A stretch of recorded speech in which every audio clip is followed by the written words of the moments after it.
Hello বন্ধুরা, দেখতে পাচ্ছ আমি কাজ করছিলাম, রুটি বানাচ্ছিলাম। আমার রুটি বানাতে বানাতে খুব মনে হচ্ছিল চোখ মারে কি করে, জানো তো। আমার স্বামীকে জিজ্ঞাসা করলাম যে হ্যাঁ গো, চোখ মারে কি করে, আমাকে শিখিয়ে দিবে, আমি চোখ মারতে জানি না। বলছে কেন, তুমি শিখে কি করবে, তুমি কি আমাকে চোখ মারবে না অন্য কাউকে মারবে? আমি তখন বললাম যে অন্য কাউকে কেন মারবো, তোমাকেই মারবো। আমাকে শিখিয়ে দাও না চোখ মারা কী করে চোখ মারে।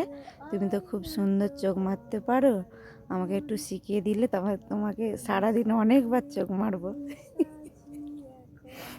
সত্যি বলছি। বলতে আমার স্বামী খুব হাসছে, খুব হাসছে। আমি বলছি সত্যিই গো, আমাকে একটু শিখিয়ে দাও ভালো করে চোখ মারা, আমি তো জানি না। তাহলে যদি চোখ মারতে পারি তোমাকে অনেক চোখ মারবো সারাদিনে।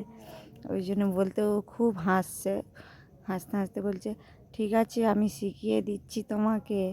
আর যদি অন্য কাউকে চোখ মারতে দেখেছি না, তখনই তোমার আচ্ছা করে হবে, আমাকে বলছে।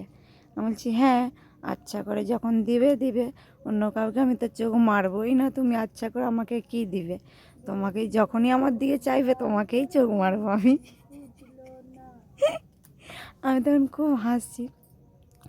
বলছে আচ্ছা ঠিক আছে, ভালোভাবে শিখিয়ে দিচ্ছি, তাহলে যখনই চোখ মারার ইচ্ছা হবে তুমি আমাকেই চোখ মারবে, অন্যদিকে কারো দিকে চোখ তুলে তাকাবেও না, আর কাকেও চোখ মারবেও না, এরকমভাবে বলছে, জানো তো।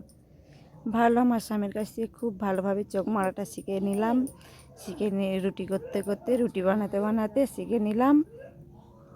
আমি খুব খুশি হয়েছি, জানো তো। আমি সত্যিই বলছি, কখনো আমি চোখ মারতে জানি না, এই প্রথম শিখলাম আমার স্বামীর কাছে, খুব সুন্দর।